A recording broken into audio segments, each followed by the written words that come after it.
वर्तमान श्रावण मास एवं अधिक मास के इन पावन दिनों में इटारसी सहित संपूर्ण जिले में भक्ति की बयार बह रही है।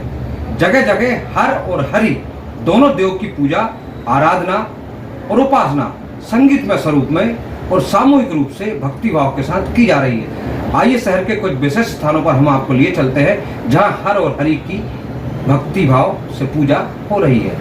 वर्तमान कलिकाल और वर्तमान कालखंड भगवान श्री हरि विष्णु के चतुर्मास विश्राम का चल रहा है और इस चतुर्मास विश्राम में कहते हैं कि सारे संसार सागर के संचालन की जिम्मेदारी भगवान शिव शंकर भोलेनाथ के हाथों में होती है। तो इस सावन और भादों के विशेष माह में तो भगवान शिव की भक्ति का दौर रहता है, लेकिन इस वर्ष 2 सावन आए हैं और 2 सावन के बीच में एक अधिक मास का समय भी आया है। और अधिक मास का जो समय होता है इसे मलमास भी कहा जाता है। इसमें तो श्री हरि की भक्ति महत्वपूर्ण मानी गई है, इसलिए श्रावण के इस महीने में श्री हरि की भक्ति इन दिनों जगह जगह दिखाई दे रही है। ऐसा नहीं है कि शिव की भक्ति नहीं, शिव की भक्ति भी हो रही है, शिवार्चन हो रहे हैं, जल अभिषेक हो रहे हैं, पार्थिव निर्माण किया जा रहा है भगवान के शिवलिंग का जो है। लेकिन इस बीच श्रीमद् भागवत कथा के रूप में भगवान श्री हरि की भक्ति का दौर भी शुरू हो गया है, जो शहरी और ग्रामीण दोनों जगह चल रहा है। इसी के तहत आइए हम आपको ले चलते हैं नगर इटारसी के सबसे प्रमुख धार्मिक केंद्र श्री श्री बोली माता मंदिर,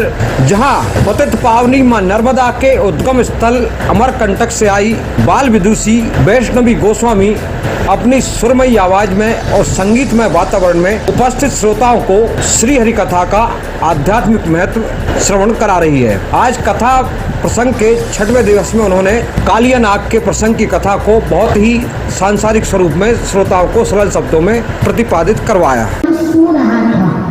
उसी समय उसकी निद्रा भंग हो गई। जैसे अपने नेत्रों को खोला और भगवान को देखा तो भगवान के स्वरूप को देखकर काली नाग भी मोहित हो गया कि कितना सुंदर बालक है। यहाँ पर दूसरी तरफ जो मैया यशोदा को पता चला, मैया यशोदा तो मार्ग में ही मूर्छित हो गई। उन्हें जैसे तैसे करके यमुना जी के तट पर लाया गया। सभी भगवान से प्रार्थना कर रहे हैं, भगवान के लिए ही भगवान से प्रार्थना कर रहे हैं कि हे प्रभु हमारी लाला की रक्षा करना, हे प्रभु हमारी कन्या की रक्षा करना। कालीनाग ने भगवान की सुंदरता को देखा। कालीनाग कहने लगा, हे बालक तू यहाँ से चला जा, क्योंकि यहाँ का जो जल है वो बड़ा। इसके साथ ही बाल विदुषी वैष्णवी गोस्वामी अपनी मधुर आवाज में अच्छे भजन भी प्रस्तुत करती हैं। उनके भजन भी एक मधुर है और सुमधुर संगीत के साथ और अधिक लोगों को भक्ति के लिए प्रेरित कर रहे हैं।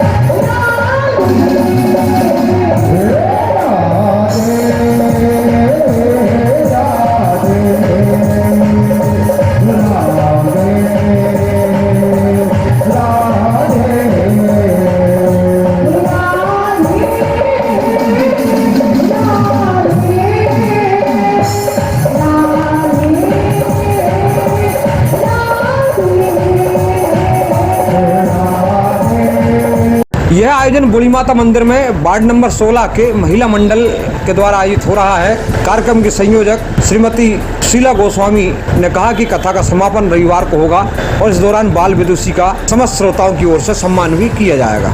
आइए अब आपको बोली माता मंदिर से सीधे लिए चलते हैं हनुमान धाम मंदिर। यहाँ एक बाल व्यास कथा का वाचन कर रहे हैं। यह बाल व्यास है तो स्थानीय पुरानी इटारसी के, लेकिन श्रीधाम वृंदावन से धर्म और व्यास की शिक्षा ग्रहण करके आए हैं। यह भी अपने मधुर आवाज में श्रोताओं को श्रीमद् भागवत कथा श्रवण करा रहे हैं। आज कथा के चतुर्थ दिवस श्री हनुमान धाम मंदिर में श्री कृष्ण जन्मोत्सव का अवसर था और इस प्रसंग को कथा व्यास पंडित हरिओम दुबे जो वृंदावन धाम से शिक्षा ग्रहण करके आए हैं, इन्होंने साधारण सरल शब्दों में श्रोताओं को श्री कृष्ण की यह कालिया नाग और जन्मोत्सव प्रसंग की कथा श्रवण कराई। मालूम था और जयकार होने लगे मेरी, अभी सब जगह तो मेरी बुराई होती है।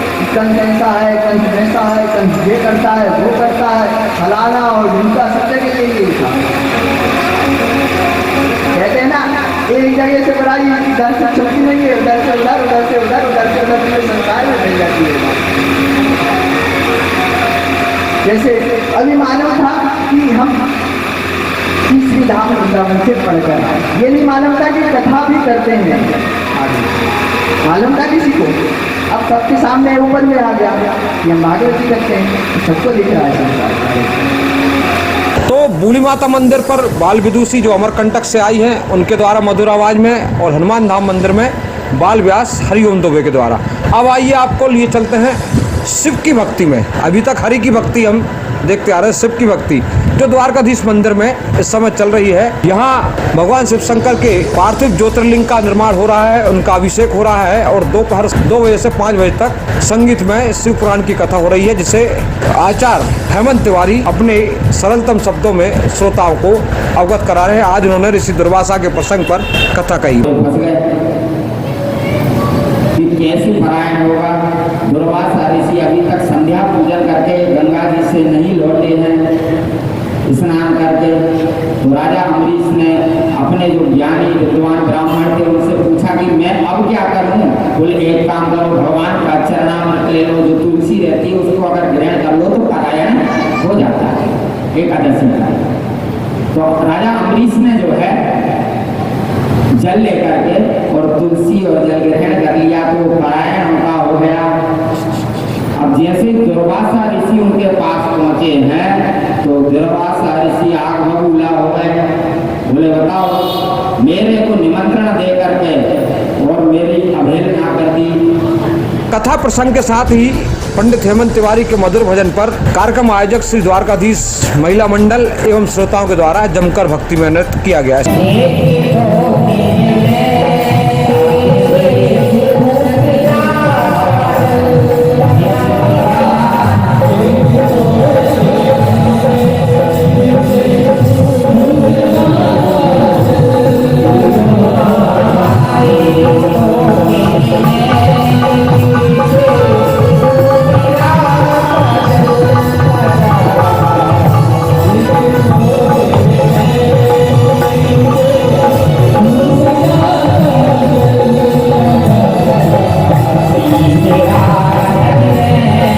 आपको अब द्वारकाधीश मंदिर से उपनगरी क्षेत्र नया ऐड भी ले चलते हैं, क्योंकि वहाँ का भी आवश्यकता है। वहाँ संतोषी माता मंदिर में भी भगवान शिव शंकर भोलेनाथ का पार्थिव शिवलिंग का निर्माण अभिषेक का आयोजन चल रहा है।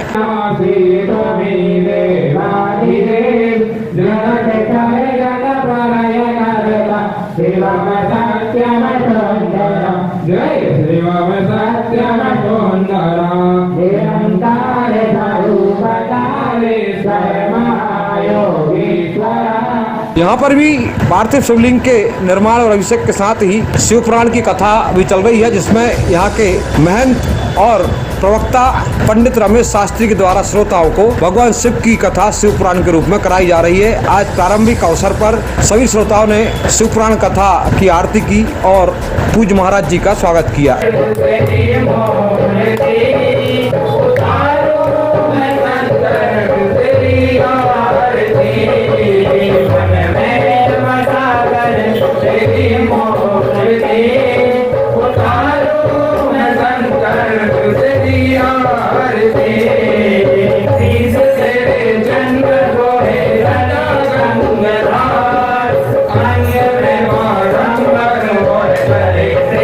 इस प्रकार इस अधिक मास में हर और हरि दोनों की ही भक्ति का दौर चल रहा है।